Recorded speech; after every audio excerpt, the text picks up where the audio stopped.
Lan ugi kadang-kadang kula waranggana anak-anak kula waranggana wiwit saking Jawi piyambak menika Mbak Lucy. Niku kanca hobinge Bu Kesi jaman semanten nalika isih do babat-babat. Mbak Lucy niku mangkate mboten saking sinden ning saking penyanyi dangdut niku asline lho.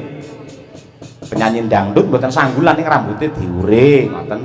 Terus ngangge rok sepan niku sak ndhuwure dengkul aduh niku. Angger ki mlaku suarane kok. Udele dikeki lampu lap. Ya ngono kuwi.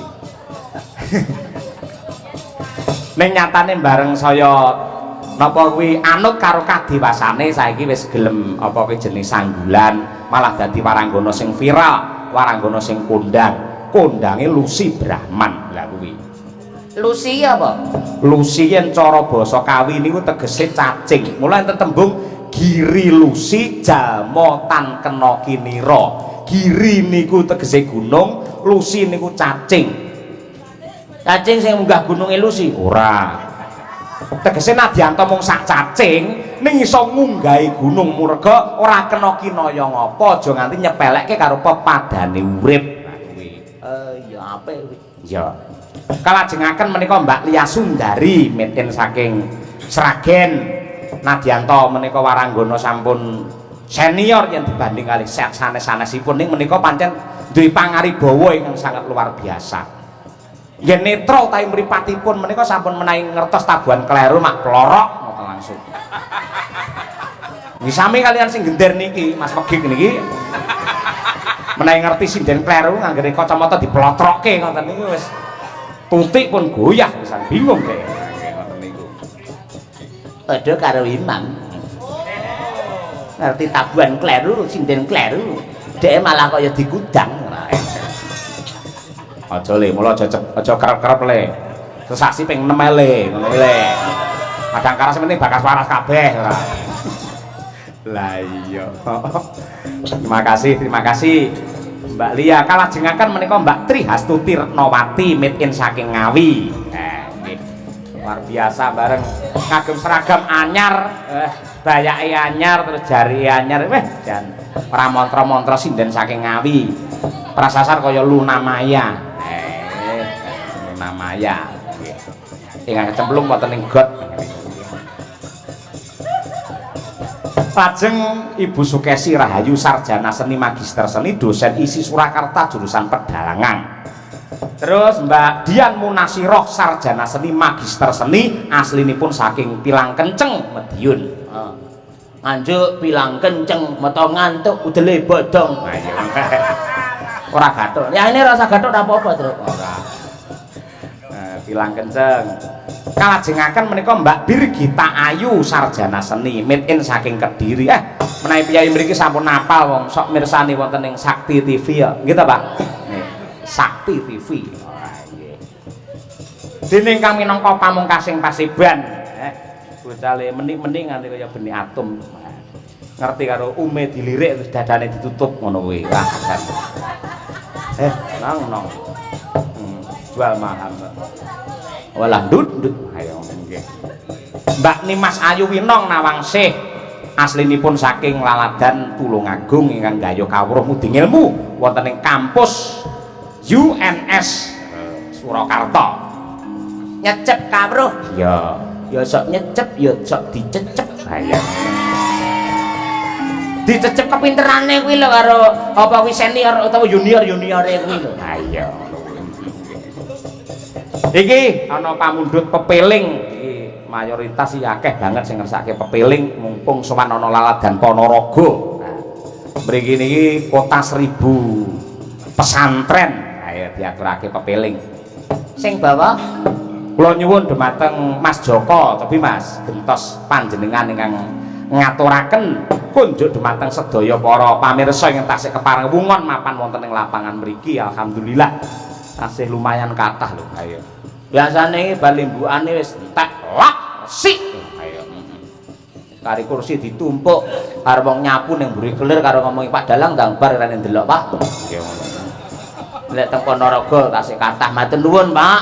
ingkang kepareng mirsani nganti tutuk lakon mugi-mugi dipun paringi tutuk anggenipun momong putra wayahipun. Ya nggih. Monggo Mas. Mas Joko. Wasitodi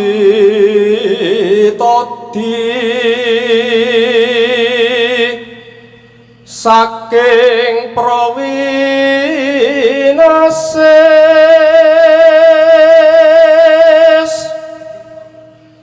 ngelingono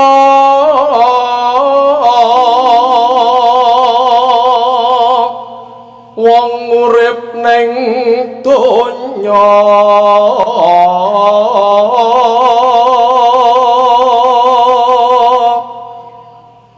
bebasan mung mampir ngombe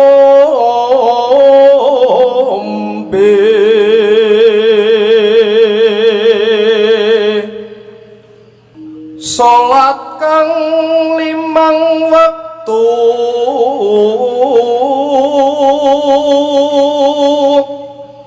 kudu tansah dipun lampahi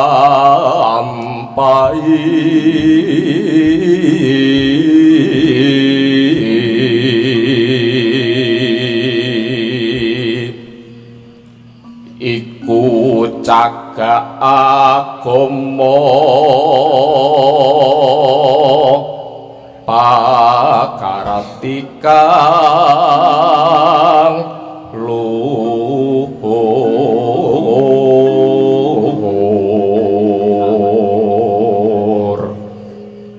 ngedohken tumindak mungkar yakti urip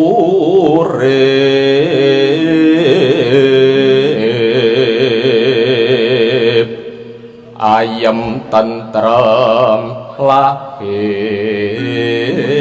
batin bejo donya akhirat.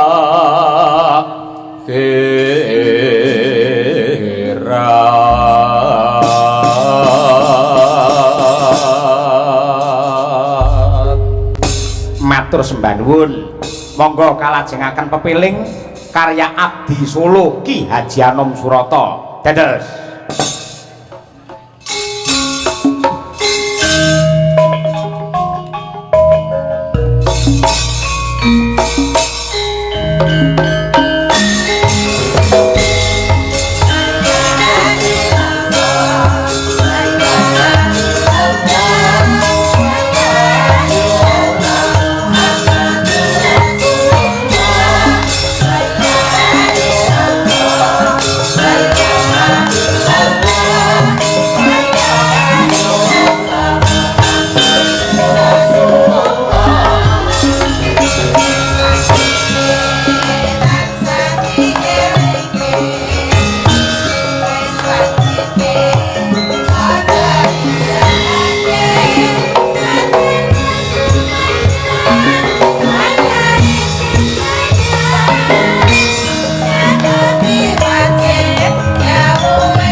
iki ora perlu kakean gunem sing tanpa guna.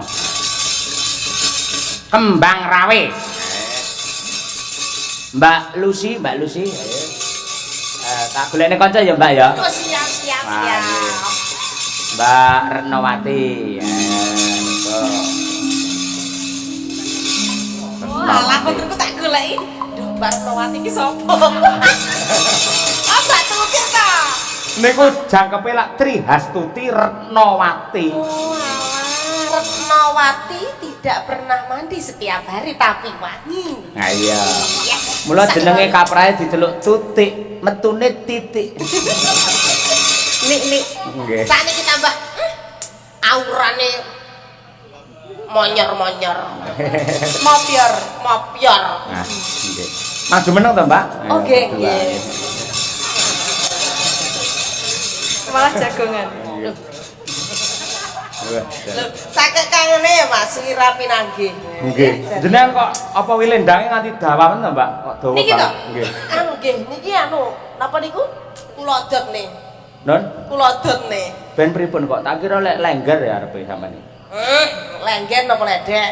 Mboten. Lek cara napa Banyumas Lek niku napa, Banyumas Dik? lengger, lek Nggih. mriki ledek. Ledek to. Ledek niku tayub. Oh, anggenku ledek kok kethek. Ya iki nek sing ora nek sing niku lho sing enek terusane, sing enek terusane niku ledek niku tayub. Oh, ngaten. Nggih, Tayub biasane ditata men do guyub. Nggih. Nek damel lendang tayub niku dawa. Oh, ngaten. Seneng kula sing dawa ngoten niku lho Mas. Hah? Seneng kula nggih sing dawa ngoten. Aku tak meneng aku Nggih. ndek kok.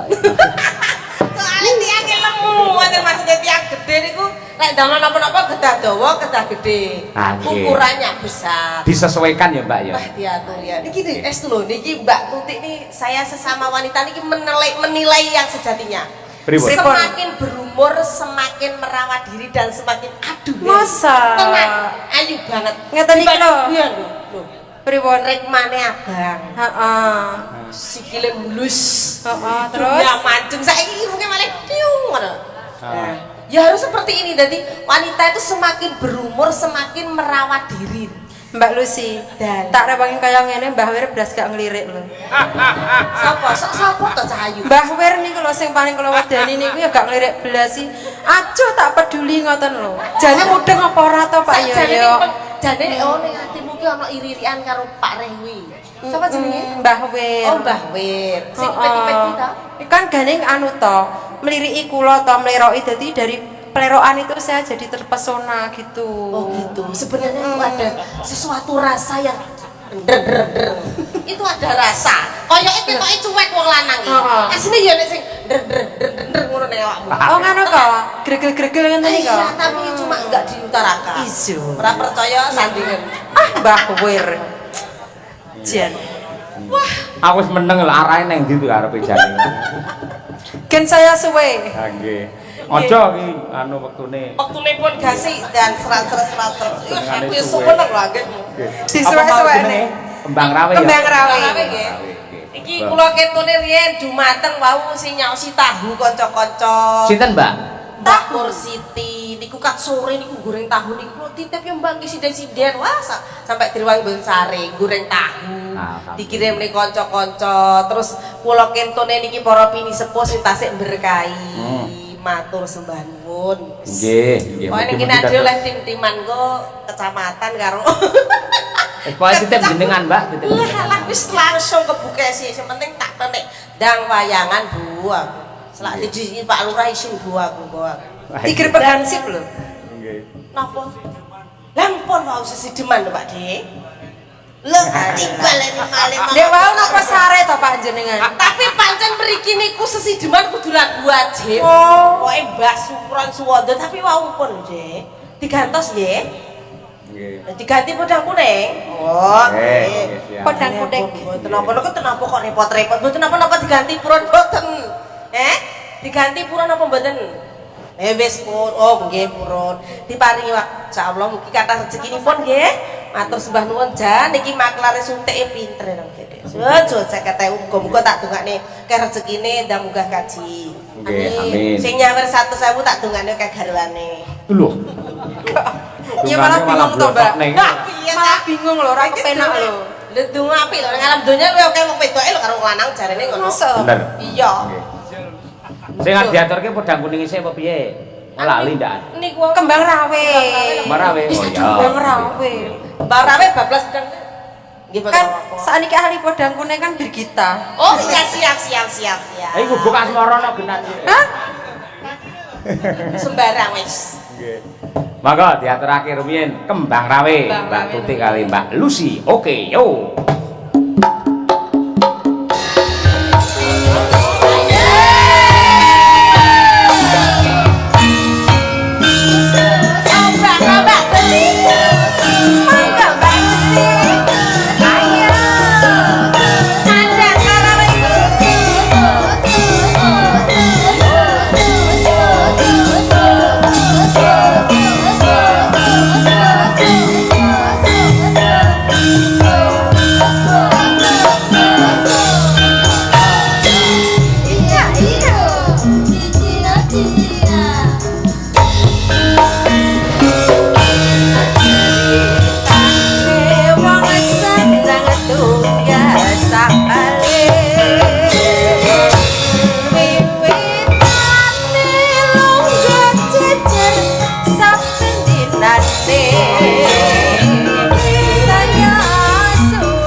Podang kuning disambut beli.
tetek kucinge barang, Mbak. Iya.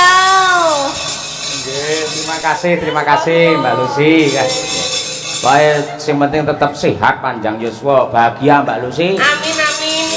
Sehat sedaya kanca iki. Nggih. Mbak nuwun. Nah, kari siji. Pamundhute Mbak Sumawan iki sambel kemangi. Ayo. Langsung telu ae ya. Telu iki. Mbak Lia, Bu Kesi. Ojo ngawur. Betul.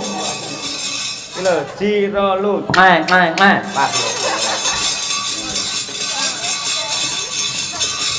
Ambil kemangi pamundhute Mbak Sumawan diaturake men iso dadi panglipure penggalih. Monggo langsung kemawon diaturake ambil kemangi. Yo.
efisiensi waktu.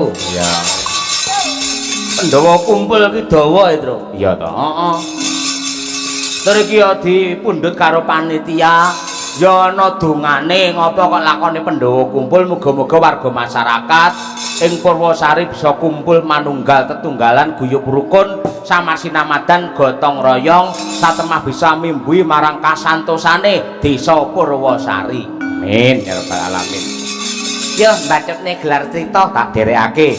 Muga-muga ndang rampung dharmane para Pandhawa satemah mengko bisa ngrasakne kamulyan nata negara ngamarta. Amin ya rabbal alamin. Monggo.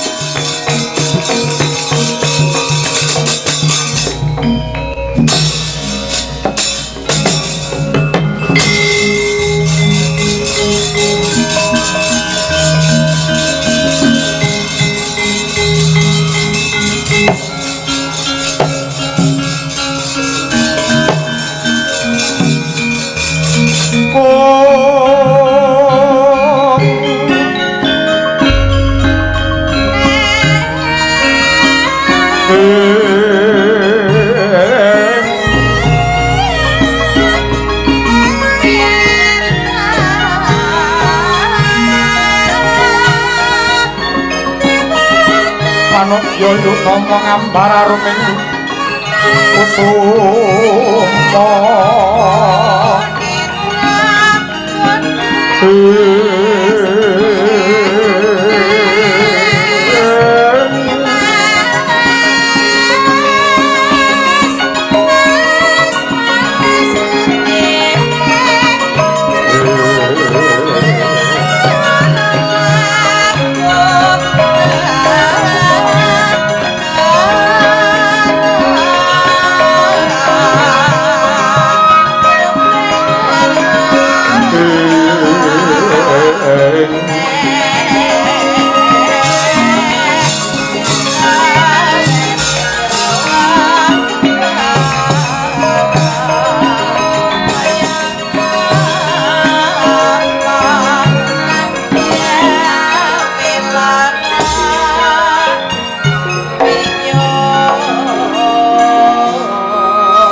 nicah ning talaga kaki langit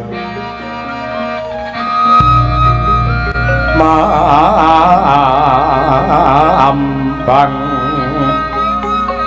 bang pasulan upamaneka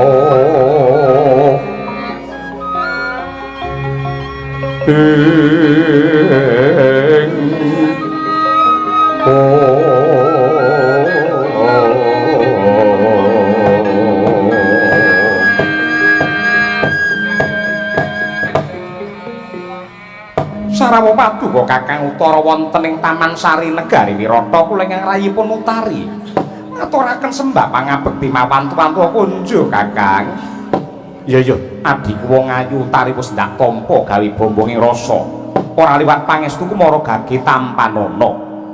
Kawula nggih gurawalan anggen kula mundi mugi andadosaken jimating gesang kula sembah pangabekti kula kunjuk Raden. Sapa iki? Ninggih ndangu dumateng jasad kula pun Wrihatnala.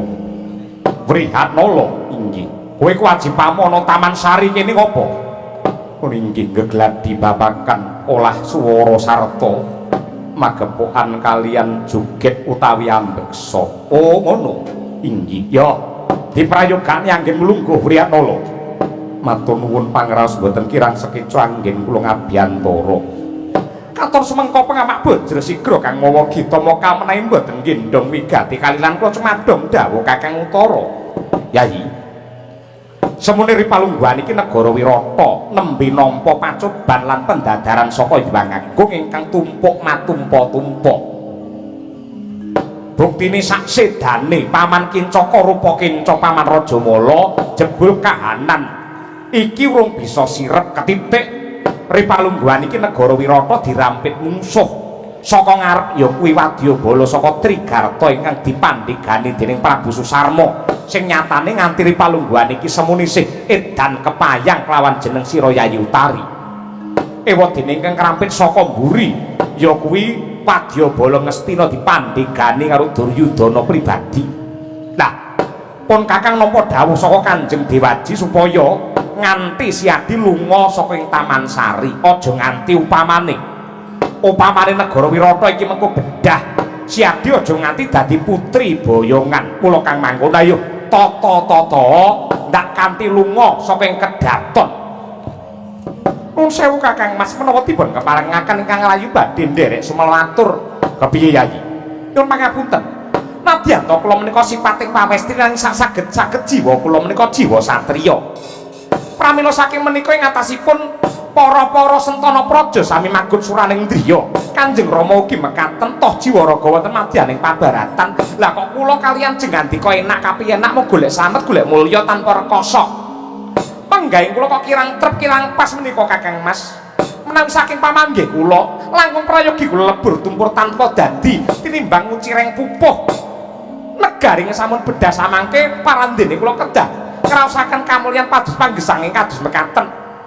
Upami kula jinejer dados kakung tanpa beda kaliyan Kakang Mas Utara, langkung prayogi kula badhe manggon suraning driya ngunduraken para sata Kurawa.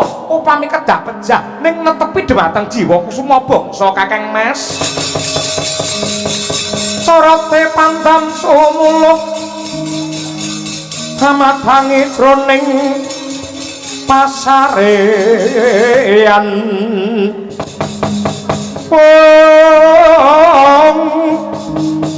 menani wadana remu remu kalingan ngangrangan sang biamana engkung sumungkem guling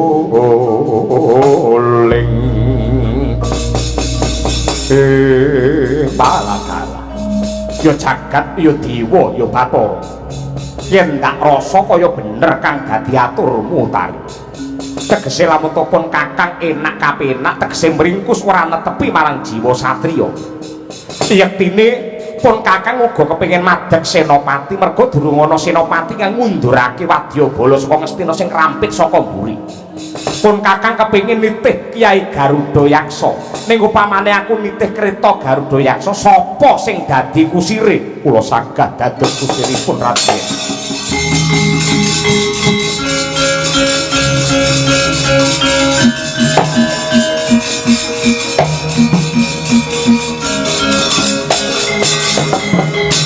Saritane satriya linuwe kang mardi mring kautaman tan pegat mring pangestine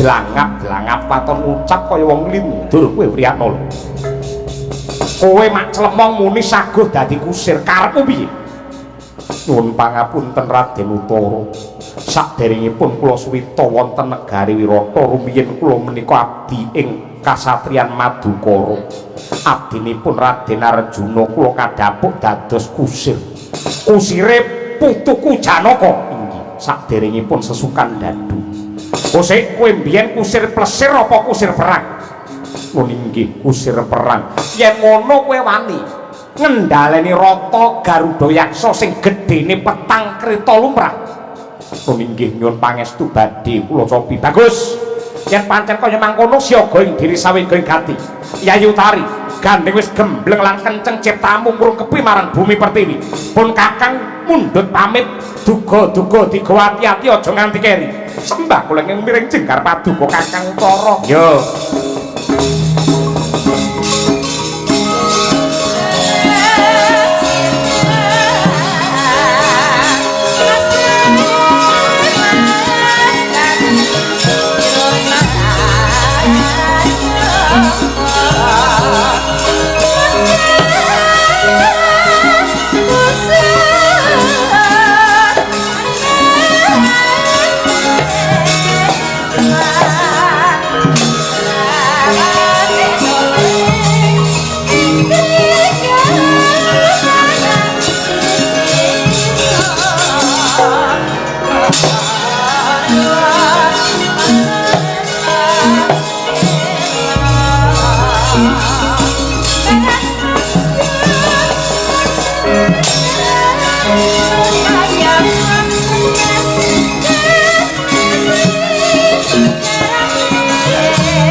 Wriyanala wonten dawuh Raden iki kreta pusaka Wirata sing arane Kyai Garuda Yaksa semene gedene tur diglandang karo jaran papat inggih wani tenan kowe nun inggih badhe kula cobi ya nanging sadurunge kowe munggah ning pakusiran kowe kudu nyembah ping 3 luwih dhisik yen ora sembah tiker tanganmu nulingi ayo bandangno tumuju ning pabaratan Trenggalangi wong Ngastina sing rampit komburi wagem dewu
Kadangmu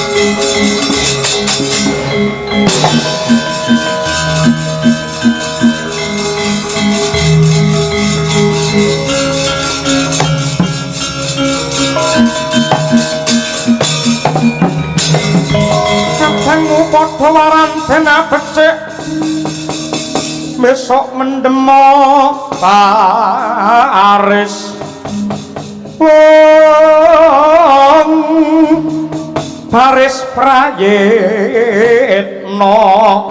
Yosaranta wong ing Dwarawati tinumpes paniku awak Pandhawa ora wurung dadi mungsuh Paman Patih Harya Sengkuni paman kawula nuwun wonten timbalan ingkang adawana Anggir Basukarna nuwun sewu menika wonten bledug mangampak-ampak wonten madyaning pabaratan wonten kreta ingkang agengipun boten limprah menika kreta menapa paman menawi mboten lepat menika kreta pusaka Wirata naminipun Kyai Garuda Yaksa lajeng ingkang nitih madheg mongko dados senopati sinten menawi mboten Prabu Matsapati piyambak inggih para putra-putranipun lah dalah menawi mekaten mang perintahke para Sata Kurawa diudani gaman mawon wis lagi